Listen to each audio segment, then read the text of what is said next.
Thanks, Pavel. Hi, everybody. My name is Thierry Tambe. I am a PhD student at Harvard University. I'm pleased to be invited to FP Talks to give this talk. It's called AdaptivFloat, and it's a data type for resilient deep learning inference. So let's get started. So in order to obtain higher GMN compute density and energy efficiency, we have seen that a plethora of reduced precision quantization techniques have been proposed. And what we see is that in this line of research, a majority of the proposed quantization techniques are fixed point or integer based. Furthermore, typically these fixed point techniques are frequently evaluated on convolution neural networks such as ResNet. However, emerging models such as in natural language processing actually exhibit a much wider parameter distribution that cannot be faithfully represented by these common fixed point or integer data types. And that's mainly due to the inherent lack of dynamic range. So in thinking about a data type for deep learning, it is clear that we need a solution that can adapt to the large parameter variability seen in deep neural networks parameters. So in this work, we address this shortcoming by proposing a floating point-based encoding blueprint that we call AdaptivFloat. Notably, AdaptivFloat is able to adapt to the statistical distribution of the GMN parameters. It is found to produce noticeably higher inference accuracies compared to other prominent data types, as I will show. And it is resilient to aggressive bandwidth compression. And finally, in this work, I know this is workshop is much more algorithm-based, but we were actually able to come up with a hardware prototype which leveraged the AdaptivFloat algorithm to actually produce lower energy overhead. So let's start first with the algorithm, and I will show how it adapts to the parameter distribution of the deep learning model. So AdaptivFloat is floating point based, so which means that it already produces a higher dynamic range compared to an integer data type. Now, what we do is that on a layer by layer basis in the neural network, AdaptivFloat further maximizes its dynamic range by formulating an exponential bias that we call EXP bias. And this EXP bias is computed based on it's computed from the maximum absolute value in the tensor. So then based on this exponent bias, AdaptivFloat dynamically shifts the exponent range of the data points in order to encode as faithfully as possible the larger values in the tensor. So the intuition here is that in neural networks, typically the larger values tend to have a bigger impact on the accuracy of the model. So we actually we leverage this insight to essentially shift the exponent range of the data points to try to faithfully as possible represent these larger values. And this is actually illustrated here in this slide, and you can see here that going from some ResNet 50 layers to some transformer layers, the exponent bias varies. It goes from -10, -9, all the way down to -5. So this is how the adaptive algorithm is able to shift its exponent range to faithfully represent the data points, the parameters in the neural networks. I should also mention that the AdaptivFloat number system generally follows the standard floating point specification. However, we break from standard IEEE 754 compliance by not encoding Denormals. So by doing so, we significantly simplify the hardware design, as we will show later. And it turns out that Denormals values are small enough not to affect the inference accuracy. So in deep learning, it turns out that we don't really lose anything by not encoding floating point Denormals. Now, the main problem arising as a result of not using Denormals is the lack of representation for the 0 point. And that's because, as you know, 0 is a floating point Denormal number. So in AdaptivFloat, what we do to solve this constraint is to sacrifice the positive and negative minimum values to allocate a slot for the 0, as shown in this figure.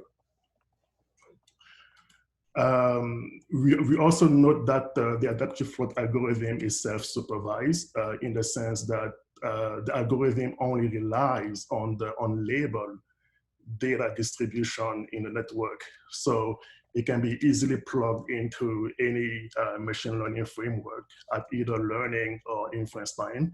And the user just needs to provide the input tensor, the required bit precision, and the exponent bit width.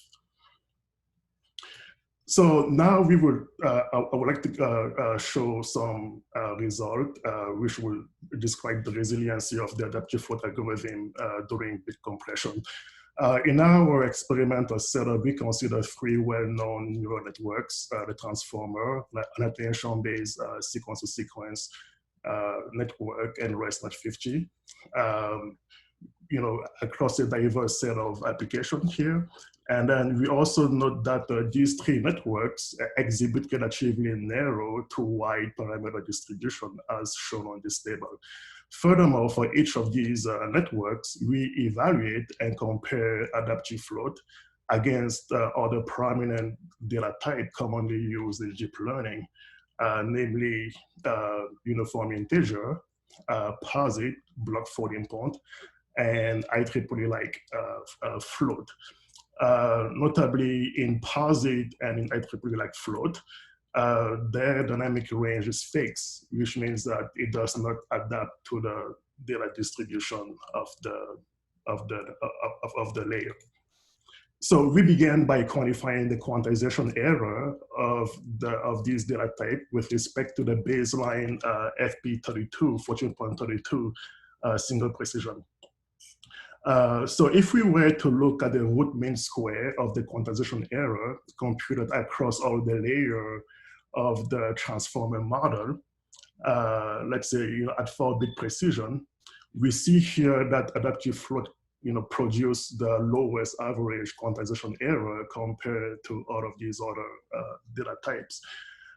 Furthermore, we also see that among the self-adaptive data types, which is AdaptivFloat, uniform, and block floating point, AdaptivFloat exhibits the lowest error spread, as shown here. And this observation is maintained if we were to look across, models, transformers, sequence-to-sequence ResNet, and also across various bit precision, 4-bit, 6-bit, and 8-bit. AdaptivFloat is able to produce overall the lowest quantization error. Now, if you were to look at the accuracy trend for post-training quantization, we generally see a trend that as the weight bit precision decreases from 16-bit down to 4-bit, AdaptivFloat, which is shown here in the red star, is consistently produces the higher performance. Whether we look at the transformer BRUT score or the sequence-to-sequence order rate or ResNet top 1 accuracy. So overall, AdaptivFloat is able to demonstrate much greater resiliency towards lower word sizes.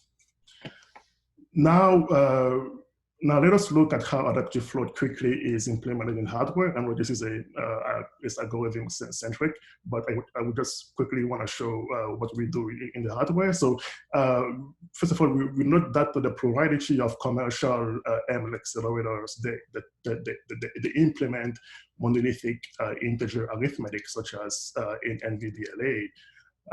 And here the computational data path of such integer-based accelerators is need to have a scaling factor to scale the partial sum after Mach operation. So what we do here, what we propose here is a hybrid float integer processing element, which provides a cost-effective compromise between the high accuracy of the floating point computation and the greater hardware density of fixed points. So essentially we do floating point to perform the matrix vector multiplication. And after the matrix vector multiplication, we switch to fixed point for the post processing. And I mentioned, so in the post processing, the exponential bias which are obtained from the AdaptivFloat algorithms, they are stored in the single register, and this is used essentially to shift the partial sum after the Mach operation. So what we see overall is that, and so here the HFINT is the accelerator that we propose. Using AdaptivFloat, what we see is that it is able to produce lower per operation energy compared to an integer-based processing element. However, we do end up with a higher area compared to an integer-based PE, and that is because a floating point Mach essentially is made of multipliers, shifters, and adders, and it is not as compact as a fixed point Mach, which is only made of multipliers. So to summarize here, so we made the observation that emerging neural networks, such as in NLP, exhibit much wider parameter distribution that cannot be faithfully represented by common fixed point or integer data types.